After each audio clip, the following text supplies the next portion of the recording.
이번 주 화요일부터 우리는 특별 새벽 기도회를 시작하게 됩니다. 10월 5일에 있을 추석이자 감사주일을 맞이해서 우리 전 교인이 식사를 하게 됩니다. 그때에 믿지 않는 이웃들도 함께 초청해서 그들에게 복음도 전하기 위한 것이죠. 그래서 그들이 초청에 잘 응하도록 또 복음을 잘 듣고 예수님을 믿도록 하기 위해서 우리가 기도로 준비를 하는 것입니다. 이번 한 주간 특별 새벽 기도회를 하면서 에베소서를 매일 한 장씩 보려고 합니다. 에베소서가 전체 6장까지 있죠. 그래서 오늘 주일날 한 장을 하고 나머지는 이번 주간 토요일까지 하면 잘 마칠 수 있을 것 같습니다. 여러분도 모두 이 특별 새벽 기도에 참석해서 이번 주간에 에베소서를 잘 알 수 있는 기회가 되기를 바랍니다. 약 4, 5년 전에 새벽 기도 시간에 제가 3주 정도에 걸쳐서 에베소서를 강해하며 설교를 했던 적이 있습니다. 이번에는 매일 한 장씩 일주일 만에 마치려고 합니다. 이 사도 바울은 로마의 감옥에 갇혀 있는 가운데서 이 에베소서를 기록했습니다. 그래서 이것을 옥중서신이라고 하죠. 에베소서는 교회에 대해서 탁월한 통찰력을 우리에게 제공해 줍니다. 현대인이 교회 공동체에 대해서 잘 모르고 점점 더 개인주의화 되어가는 이 시대에 에베소서는 우리에게 아주 중요한 교훈을 주고 있습니다. 에베소서의 배경을 알기 위해서는 우리가 사도행전 18장, 19장, 20장 이것을 보면 어느 정도 우리가 알 수가 있습니다. 사도 바울이 에베소에 방문한 기록들이 거기에 많이 나와 있습니다. 에베소 교회는 바울이 2차 전도여행 마지막에 방문을 했고 3차 전도여행 때에도 역시 방문을 했습니다. 그리고 사도행전 18장 24절부터 28절을 보면 아볼로가 이곳에서 전도를 하였다는 기록이 있습니다. 또 그 다음 장 19장에는 바울이 3차 전도 여행을 할 때에 에베소에서 가르쳤고 많은 사람들이 주께로 돌아왔습니다. 그곳에서 너희가 믿을 때에 성령을 받았느냐 하고 물었습니다. 그때 에베소 교회 성도들은 성령이 있음도 알지 못했다 하고 대답을 합니다. 그래서 바울이 안수하고 기도했을 때에 성령께서 임하는 역사가 일어났습니다. 그래서 오늘 본문에도 보면 성령님의 역사에 대해서 많이 이야기를 하고 있습니다. 또 사도 바울은 거기서 사람들을 가르칠 때에 또 귀신을 내쫓는 일들, 또 여러 가지 기적들 이런 것들을 많이 행했습니다. 에베소는 아주 유명한 상업 도시였습니다. 그렇기 때문에 전 세계 사람들이 다 모여 살았습니다. 우리 뉴질랜드의 오클랜드와 비슷한 역할을 했죠. 수도는 아니지만 경제와 문화의 중심 도시, 그리고 또 세계 사람들이 다 모여 있는 곳입니다. 에베소의 사람들이 들어올 때에 그들이 섬기는 많은 신들을 함께 가지고 왔습니다. 그 중에 가장 대표적인 신이 바로 아데미 여신입니다. 에베소에는 아주 큰 아데미 신전이 있었습니다. 사람들은 이 신전에 방문하고 돌아가면서 아데미 신상, 이 우상을 사가지고 가곤 했습니다. 바울은 이곳 두란노 서원에서 3년을 에베소 사람들을 가르쳤습니다. 아시아에 사는 자들은 유대인이나 헬라인이나 다 주의 말씀을 들었다고 기록되어 있습니다. 그 결과 많은 사람들이 주께로 돌아오면서 마술책도 불태우고 우상 섬기는 일도 다 이제 중단했습니다. 자기들이 섬기는 신을 버렸습니다. 아데미 신도 버렸습니다. 그들은 우상을 버리고 주께로 돌아온 것입니다. 그때 아데미 여신을 숭배하는 자들이 바울을 대적하여서 소요를 일으켰다 하고 말하고 있습니다. 이때 아시아의 중심 도시인 에베소의 사도 바울이 거기서 3년 동안 가르치고 말씀을 전하실 때에 거기에 큰 변화가 있었고, 또한 에베소에서 받은 그런 복음으로 그 주위에 있는 소아시아 지역에 많은 교회들이 일어났습니다. 사도행전 또 20장 29절에 보면 사도 바울이 예루살렘을 떠나면서 장로들을 모아놓고 경고한 일도 있었습니다. 자신이 떠난 후에 흉악한 이리가 양떼를 아끼지 아니하리라 하는 그런 경고를 했습니다. 그러나 사도 바울은 장로들에게 권면합니다. 내가 3년이나 밤낮 쉬지 않고 눈물로 너희들을 훈계하였던 것, 가르쳤던 것을 기억하라 하면서 그들을 주와 은혜의 말씀에 부탁한다 하고 했습니다. 은혜의 말씀에 그들을 부탁한다는 겁니다. 지금까지 사도 바울이 3년 동안 가르쳤던 그 말씀을 기억하라는 것이죠. 이렇게 바울이 제자훈련을 했다가 열매를 맺은 그것이 바로 에베소 교회가 되어졌던 것입니다. 이런 맥락에서 우리가 요한 계시록을 우리가 좀 생각해 볼 필요가 있습니다. 요한 계시록 2장에 보면 에베소 교회에 보내는 그리스도의 편지가 있습니다. 그 메시지에 보면 사도 바울의 그 경고한 대로 그 에베소 교회에 이단이 있었습니다. 그러나 바울의 그런 가르침 덕분에 에베소 교회는 열심과 수고를 다했습니다. 그리고 여러 가지 어려움 가운데서 인내를 했다고 칭찬을 하고 있습니다. 악한 자들을 용납하지 않고 이단과 거짓 사도를 분별하여 내어가지고 그들을 내어 쫓았다고 말을 하고 있습니다. 사도 바울이 사도행전 20장에서 에베소 장로들에게 경고한 바를 그들이 잘 지켜서 이단의 공격을 잘 이겨냈던 것입니다. 그러나 주님으로부터 책망을 들은 것이 하나 있었습니다. 그 책망이 무엇이었습니까? 혹시 기억하시는 분이 있습니까? 첫사랑을 버렸다는 것이죠.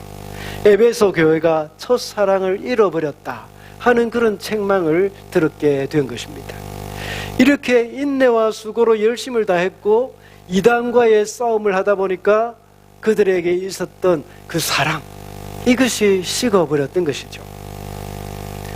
사도 바울이 여기서 3년 동안 목회를 했기 때문에 많은 유대인들도 예수를 믿었습니다. 그래서 수많은 이방인들과 유대인들이 함께 이곳에서 신앙생활을 했습니다. 특히 에베소서 2장에 보면 이방인들과 유대인들이 함께 신앙생활을 하는 것에 대해서 많은 언급이 나와 있습니다. 그래서 그들에게는 이방인이나 유대인이라는 그런 민족적인 정체성보다는 더 중요한 것이 있다는 것을 말했습니다. 그것이 뭔가 하면 바로 그리스도 안에서 갖게 되는 그 새로운 정체성입니다. 1장에서부터 사도 바울은 그들의 올바른 정체성을 이야기를 해주고 있는 것입니다. 그들의 정체성이 무엇인지 아는 사람은 그 정체성대로 살게 되어 있기 때문입니다. 우리의 성도들도 역시 마찬가지입니다. 우리가 어떤 사람인지 알고 우리의 정체성을 잘 알고 있는 사람들은 그 정체성대로 살게 됩니다. 이와 같은 맥락에서 오늘은 그리스도인의 정체성에 대해서 좀 살펴보도록 하겠습니다. 먼저 그리스도인은 예수를 믿는 사람들입니다. 그리스도인들은 그리스도 예수를 구주로 믿는 사람들입니다. 1절을 한번 읽어보겠습니다. 1절 다 같이 한 목소리로 읽겠습니다. 시작.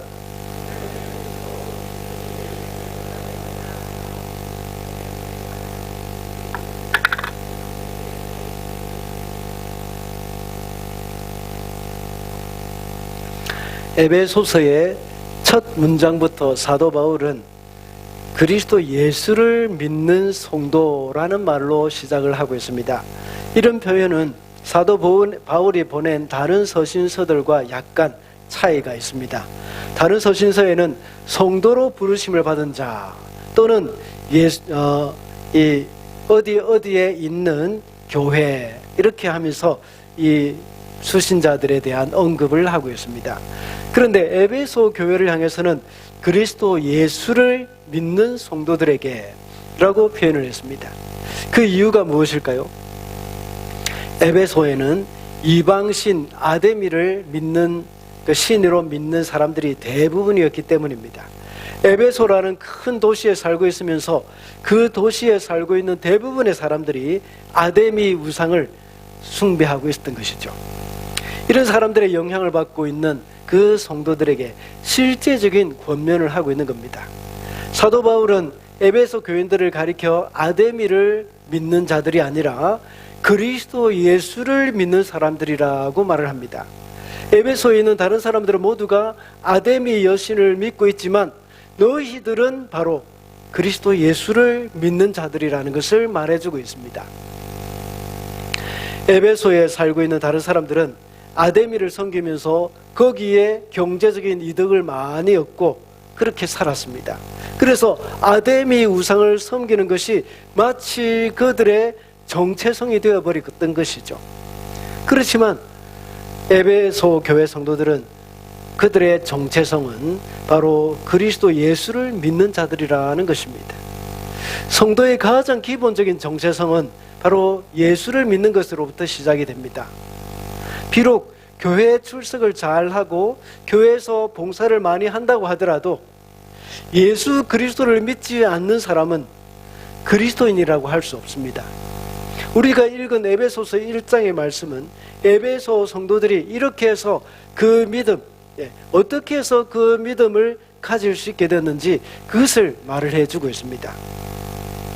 우리는 믿음으로 구원을 얻게 되는 것이 되어 있는데 그 구원을 얻는 믿음을 위해서 성부, 성자, 성령, 삼위 하나님께서 함께 일을 하셨습니다. 먼저 우리가 성부 하나님은 무슨 일을 하셨는지 살펴보도록 하십시다. 성부 하나님은 우리의 구원을 계획하셨습니다.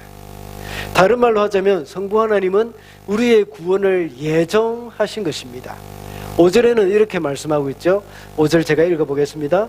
하나님은 하나님의 기뻐하시는 뜻을 따라 예수 그리스도를 통하여서 우리를 하나님의 자녀로 삼으시기로 예정하신 것입니다. 4절에서 우리를 선택하셨다고 했고 방금 읽은 5절에서는 우리를 하나님의 자녀 삼으시기로 예정하셨다고 말씀하셨습니다. 미리 정해 놓으셨다는 것이죠. 우리를 구원하시기 위해서 하나님 아버지는 태초부터 이 천지가 만들어지기 전부터 그것을 계획하셨다 하는 것입니다. 이것에 대해서는 다음에 기회가 되면 제가 좀 더 자세히 설명을 해드리겠습니다. 두 번째로 성자 하나님. 성자 하나님은 무슨 일을 하셨을까요? 우리의 구원을 실행하셨습니다. 우리의 구원을 어떻게 실행하셨습니까? 바로 십자가로 실행하신 겁니다. 7절을 제가 읽어보겠습니다. 우리는 그 아들 안에서 하나님의 풍성한 은혜를 따라 그의 피로 구속 곧 죄 용서를 받게 되었습니다. 성부 하나님께서 우리의 구원을 계획하셨다면 성자 하나님, 예수님은 우리의 구원을 실행에 옮기신 분이십니다. 7절에 보면 그의 피로 구속 곧 죄 용서를 받게 되었다 하고 말씀합니다. 예수님께서 이 땅에 사람으로 오셔서 우리를 대신해서 십자가에 못 박혀 돌아가시고 3일 만에 부활하심으로 우리의 구원을 위해서 우리 구원을 실행해 주신 것입니다. 이 일은 우리 인간의 구원을 위해 예수님께서 행하신 핵심적인 사역입니다. 주님이 이 땅에 오신 것은 병자를 고치기 위해서 오신 것이 아닙니다. 에베소 사람들이 섬기는 아데미 여신과 같이 사람에게 풍요로움을 주기 위해 오신 분도 아닙니다. 물론 주님은 그런 것 모두 주실 수 있는 분이시고 또 우리에게 필요에 따라서 주시기도 하십니다. 그러나 그것이 없어서 인생이 불행하게 사는 것은 아니죠. 그것을 하나님께서는 잘 알고 계십니다. 우리에게 풍요롭지 못해서 불행한 것이 아니고 또 우리가 병이 있어서 불행한 것이 아닙니다. 하나님은 그것을 잘 아십니다. 주님은 인간의 근본적인 문제인 죄의 문제를 해결하기 위해서 이 땅에 오신 분이십니다. 그래서 주님은 십자가 사건으로 인해서 그 문제를 해결해 주신 것입니다. 그리고 성령 하나님은 우리의 구원을 위해서 어떻게 하셨을까요? 우리의 구원을 적용해 주셨습니다. 그것을 성경에서는 날인해 주셨다고 말로 표현을 하고 있습니다. 13절과 14절의 말씀을 제가 읽어보겠습니다. 여러분도 그리스도 안에서 진리의 말씀 곧 여러분을 구원하는 복음을 듣고서 그리스도를 믿었으므로 약속하신 성령의 날인을 받았습니다. 이 성령은 하나님의 소유인 우리가 완전히 구원받을 때까지 우리의 상속의 담보이시며 우리로 하여금 하나님의 영광을 찬미하게 하십니다. 성령님은 우리의 구원을 날인하셨다고 말씀하고 있습니다. 다시 말하자면 우리의 구원을 우리에게 적용시켜 두셨다는 것입니다. 예수님이 행하신 그 구원을 우리에게 적용시켜 주신 겁니다. 예수님이 행하신 역사적이고 또 객관적인 그 사실, 그 십자가 사건이 우리의 것이 되게 해주신 겁니다. 예수님이 십자가에 못 박혀 죽으셨다는 그 사실은 온 인류가 다 알고 있고 또 역사적인 사건이고 객관적인 사실입니다. 그러나 그렇다고 해서 모든 인류가 다 구원을 얻었다고 볼 수는 없습니다. 왜냐하면 그 사건이 자기의 것이 되지 못했기 때문입니다. 역사적으로 우리가 알지 못하는 굉장히 중요한 사건들이 굉장히 많이 있습니다. 불과 한 5년 정도 됐죠. 그때에 구소련이 붕괴되고 굉장한 아주 일들이 일어났습니다. 페레스트로이카라는 그런 사건이 일어난 것이죠. 그리고 또 동독과 서독이 통일이 되는 그러한 일도 역시 일어났습니다. 아주 중요한 역사적인 사건입니다. 그러나 이것은 우리와 별 상관이 없습니다. 십자가 사건도 마찬가지입니다. 이 사건이 그리스도인이 되고 그리스도의 하나님의 자녀가 된 저와 여러분에게는 굉장히 중요한 일입니다. 그렇지만 믿지 않는 사람들에게는 아무런 상관이 없습니다. 왜냐하면 성령님의 인치심이 없기 때문입니다. 다시 말하자면 성령께서 그 사건이 나의 사건이 되도록 적용시켜 주셔야 가능한 겁니다. 성령님이 도우심이 없으면 십자가 사건도 소련의 붕괴나 동서독의 통일, 그것과 같이 하나의 역사적인 사건으로만 끝이 나게 되는 것이죠. 그러나 우리가 예수님을 믿고 하나님의 자녀가 된 것은 성령께서 우리 가운데 예수님이 행하신 그 일을 믿어지게 해 주셨기 때문입니다. 그래서 2000여 년 전에 있었던 그 십자가 사건이 우리와 연결이 되었습니다. 너무나 신기하고 너무나 놀라운 일입니다. 그러나 예수님을 믿는다는 것은 초대교회에서는 큰 대가를 치러야 할 일이었습니다. 목숨을 내어 놓아야 할 수도 있습니다. 사회에서 온갖 불이익을 다 감수해야 했습니다. 많은 사람들은 그것을 감수하지 못해서 믿음을 포기하는 사람들도 있었습니다. 그러나 끝까지 예수를 구주로 믿는 사람들을 가리켜 신실하다라고 말을 합니다. 그래서 믿는다는 말과 신실하다는 말은 헬라어로 같은 단어를 사용합니다. 오늘 본문 1절에서도 역시 세 번역에서는 그리스도 예수를 믿는 성도라고 번역을 하고 있지만 또 개역개정에서는 그리스도 예수 안에서 신실한 성도라고 번역을 했습니다. 그리스도인의 정체성은 무엇입니까? 바로 예수를 믿는 자들이라고 했습니다. 우리도 역시 믿음 때문에 손해를 기꺼이 감수할 수 있는 신실한 그리스도인들이 되어야 하겠습니다. 우리의 믿음은 이 성령님의 은혜로 주어진 것임을 기억하고 예수님을 믿는 자답게 살아가야 하겠습니다. 둘째로 그리스도인의 정체성이 뭡니까? 하나님의 선택을 받은 자들입니다. 그리스도의 정체성은 바로 하나님의 선택하심을 받은 사람들이라고 했습니다. 4절을 한 번 더 읽어보겠습니다. 우리 다 같이 읽을까요? 시작.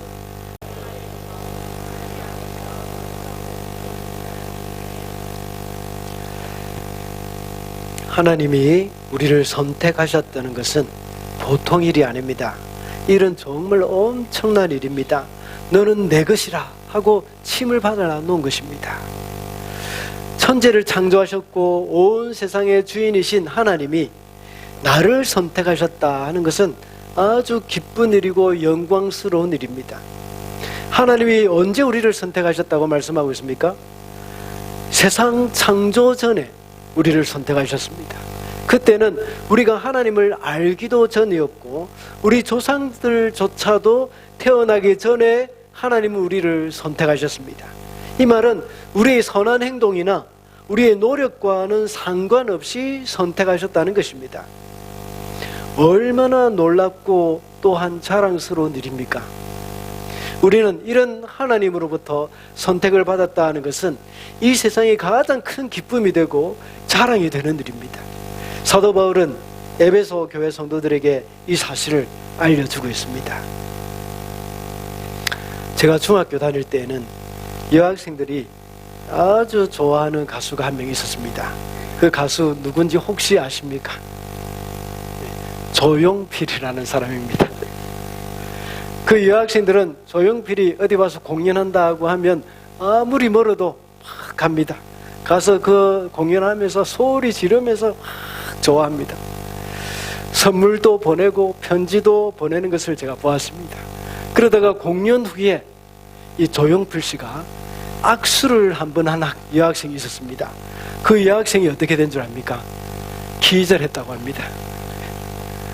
조용필에게 한번 잘 보이려고 온갖 선물을 다 하고 편지도 썼다는 것이죠. 엄청 노력을 했습니다. 그러나 그는 마음도 두지 않습니다. 누가 이 선물을 보냈는지도 기억도 못합니다. 그러다가 어쩌다가 악수 한번 하고는 너무 좋아서 정신을 잃어버리는 일이 일어나는 겁니다. 악수 한번 한 그것이 얼마나 자랑이 되는지 모릅니다. 그런데 하나님은 우리의 행위와 상관없이 우리를 선택해 주셨습니다. 엄청난 영광입니다. 에베소 사람들은 아데미 여신을 섬기고 있었다고 했는데 그 신전이 어마어마했습니다. 그 신전의 크기만 해도 축구장 크기보다 더 크다고 합니다.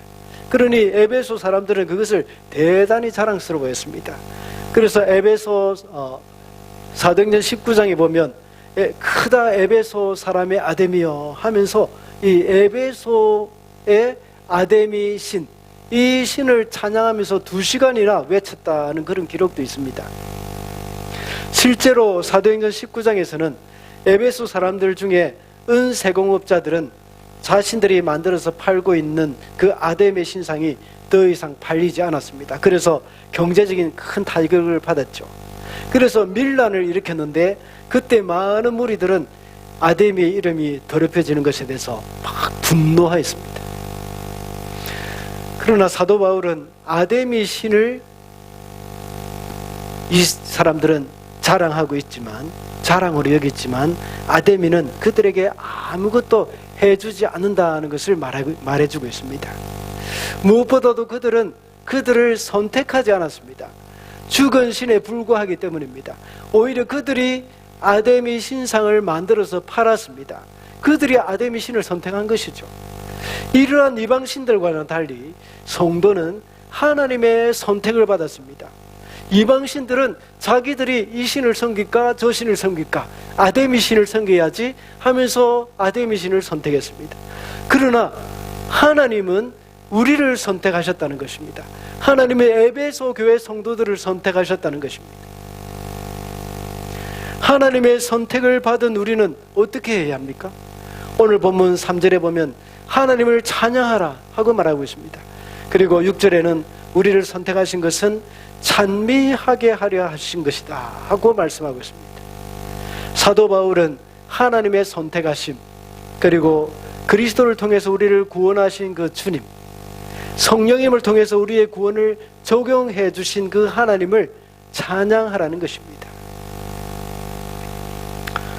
각 나이별로 존경하는 인물의 유형이 있습니다.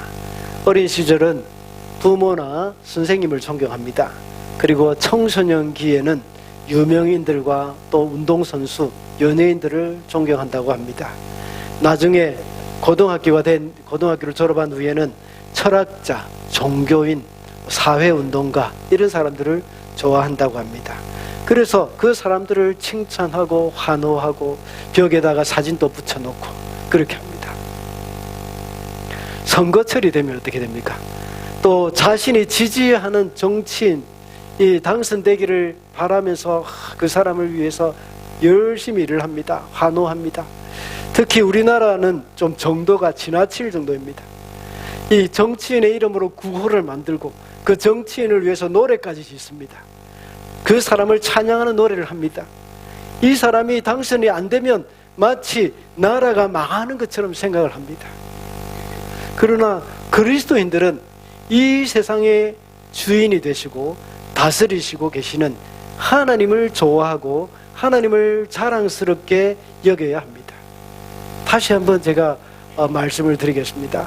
우리 주사랑교회, 우리 성도들은, 우리 교회에 다니는 성도들은 정치 편향적인 것을 생각하면 안 됩니다. 항상 우리는 어떤 정당, 어떤 정치인을 지지하거나 그 사람을 무조건 미워하거나 이렇게 해서는 안 되고 그 사람의 정책을 잘 살펴야 합니다. 그 사람의 정책이 성경적이냐 비성경적이냐 이것을 봐야 합니다. 아무리 내가 좋아하는 정치인이고 아무리 내가 좋아하는 정당이라 하더라도 그 사람들이 모두가 다 성경적인 정책을 내는 것은 아닙니다.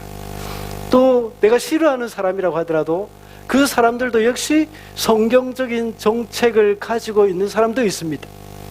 그렇기 때문에 정치인이나 정당을 무조건 지지하는 것은 우상숭배와 다름없습니다. 우리는 하나님을 섬겨야 합니다. 우리는 그리스도인은 어떤 사람이라고 했습니까? 하나님의 선택을 받은 자들이라고 했습니다. 그러므로 성도는 하나님을 찬양해야 합니다. 하나님의 선택을 받은 우리가 그 은혜와 영광에 감사해서 날마다 하나님을 예배하고 그분께 영광을 돌리며 살아야 합니다. 이것이 바로 우리 인생의 본분입니다. 마지막으로 그리스도인은 하늘나라의 상속자입니다. 그리스도인의 정체성은 하늘나라의 상속자라는 것입니다. 11절 말씀을 다 같이 읽어보겠습니다. 시작. 하나님은 그리스도 안에서 우리를 상속자로 삼으셨습니다. 이것은 모든 것을 자기의 원하시는 뜻대로 행하시는 분의 계획에 따라 미리 정해진 일입니다. 상속자라는 것은 부모와 윗사람이 남긴 재산이나 권리를 합법적으로 이어받은 사람이라는 뜻입니다. 드라마나 영화에는 이 대기업의 상속자가 되기 위해서 많은 다툼이 일어나는 것을 보게 됩니다. 그만큼 재산이나 권력에 대한 욕심이 있기 때문이죠. 사극을 보면 왕자들 중에 아버지의 뒤를 이어서 왕의 자리를 차지하기 위해서 치열한 싸움이 벌어지는 것도 역시 우리가 볼 수가 있습니다. 성경에도 보면 다윗 왕을 이어서 자신의 내가 왕이 되겠다고 하던 압살롬 죽어버렸죠. 그리고 그 다음에 또 암논도 역시 일어났습니다. 결국은 둘 다 왕이 되지 못하고 솔로몬이 다윗 왕위를 이어서 상속자가 되었습니다. 그러나 그리스도인들은 이 땅에 있는 것에 대한 욕심이 아니라 하늘나라에 대한 사모함이 있어야 합니다. 그리스도인이 하늘나라의 상속자라면 하나님의 나라를 소유하게 되는 것입니다. 하나님의 나라를 사모하는 자들은 저 천국을 상속받는 것을 기뻐합니다. 그런데 우리는 그것이 어떤 것인지를 잘 모를 때가 있습니다. 서론에서 말씀드린 바와 같이 나의 정체성이 누구인지를 아는 사람은 그 정체성대로 살아간다고 했습니다. 그래서 그 정체성을 배워야 합니다. 그 정체성을 가르쳐주는 분이 바로 성령님이십니다. 성령님이 모든 것을 가르쳐 주십니다. 예수께서도 역시 성령님이 오시면 내가 너희에게 가르치는 것을 다 생각나게 하실 것이다 하고 말씀하셨습니다. 그래서 17절부터 계속해서 사도 바울이 기도하는 내용이 바로 나옵니다. 지혜와 계시의 영이신 성령께서 에베소 교회 성도들에게 마음의 눈을 밝혀주셔서 영의 눈을 밝혀주셔서 영광스러운 상속이 얼마나 풍성한지를 알게 되기를 바란다 하고 말했습니다. 그러면서 계속해서 기도하기를 알기를 바란다, 알기를 바란다 하는 말을 19절까지 계속 말씀하고 있습니다. 기업의 경영권을 상속받는 사람은 기업을 운영하는 방법을 배웁니다. 그래서 외국에 가서 공부를 하고 오면 그 회사에 들어가서 이제 일을 하면서 또 경영을 배웁니다. 다른 기업과 거래를 하는 방법도 배웁니다. 어떻게 하면 또 이 회사를 잘 경영할 수 있을 것인가 하는 것도 역시 수업을 합니다. 그렇게 잘 배우고 나면 훌륭한 경영인이 되어서 회사를 성공적으로 이끌어가게 되는 것이죠. 우리가 사극을 보면 왕권을 상속받는 사람을 세자라고 하죠. 세자가 되면 이제 스승을 한 명 정해놓고 그 스승으로부터 늘 왕이 되는 수업을 받습니다. 왕으로서 어떻게 살아야 하는가에 대해서 배웁니다. 나라를 어떻게 다스리고 국정을 어떻게 운영해 나가야 하는지를 배우는 것이죠. 아버지 되시는 또 현재의 왕도 이렇게 자식에게, 세자에게 그것을 가르치기도 합니다. 이와 같이 하나님의 나라를 상속받기를 바라는 사람은 성령님을 통해서 배워야 합니다.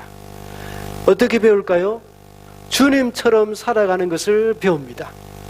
지혜와 계시의 영이 우리에게 주님의 방법대로 주님처럼 살아가는 그런 방법을 우리에게 가르쳐 주는 겁니다. 디모데후서 2장 11절 12절에 보면 주와 함께 죽으면 주와 함께 살 것이요 참으면 함께 왕노릇 할 것이라고 했습니다. 그와 같이 우리가 하늘나라를 상속받는다면 주와 함께 왕노릇하는 그런 사람이 될 것입니다. 그런 사람은 이 땅에서 왕이 되는 수업을, 이 땅에 살아가는 동안에 왕이 되는 수업을 받아야 합니다. 이 땅에서 우리가 받아야 할 수업은 정치를 배우는 것이 아닙니다. 이 땅에서 우리가 받아야 될 수업은 주와 함께 죽고 주와 함께 사는 것을 배워야 합니다. 인내를 배우는 것입니다. 그래서 때로는 고난을 당하기도 하고 때로는 여러 가지 어려운 가운데서 잘 섬길 수 있는 그 성품이 되도록 배우게 되는 것이죠. 우리가 잘 아는 바와 같이 요셉도 역시 이집트에서 종살이를 하고 감옥 생활을 하면서 많은 고난을 통해서 총리가 되는 공부를 했습니다. 우리도 역시 이 땅에 살아가면서 주님이 겪으신 고난을 배워야 합니다. 왜냐하면 천국에서 주님과 함께 왕노릇하기 위해서는 이 땅에서 주님이 살아가셨던 그 모습으로 살아가야 하기 때문입니다. 하늘나라에 관심이 없는 사람들은 이 땅에서 잘 먹고 잘 살고 육체의 쾌락을 조차 살게 됩니다. 갈라디아서 5장 21절에서는 이런 사람들은 하나님의 나라를 상속받지 못한다고 말씀하고 있습니다. 그러나 하나님의 나라를 상속받는 사람들은 이 땅에서 받는 부귀영화나 권력보다는 하나님의 나라를 더 사모합니다. 그리스도인의 정체성이 무엇이라고 했습니까? 바로 하나님의 나라를 상속받는 자라고 했습니다. 우리가 소망을 가질 때에, 우리가 그 소망을 가질 때에 이 땅에서 인내할 수 있고 상속자답게 살아갈 수가 있는 겁니다. 이것이 곧 첫째 대지에서 말씀드린 바와 같이 믿는 자답게 사는 것입니다. 그래서 주와 함께 죽고 주와 함께 사는 방법, 그래서 인내하며 사는 방법, 이것을 배우며 살아야 하겠습니다. 그렇게 할 때 주와 함께 왕노릇하게 될 것입니다. 그리스도인의 정체성은 무엇이라고 했습니까? 그리스도인의 정체성은 예수를 믿는 자들이라고 했습니다. 그리고 그리스도인의 정체성은 하나님의 선택을 받은 자들이라고 했습니다. 하늘나라의 상속자라고 했습니다. 그리스도인으로서 믿는 자답게 신실하게 주님을 따르고 선택받은 자답게 우리를 선택하신 하나님을 찬양하며 하늘나라의 상속자답게 주님처럼 살아가게 되는 저와 여러분이 되시기를 바랍니다. 기도하겠습니다.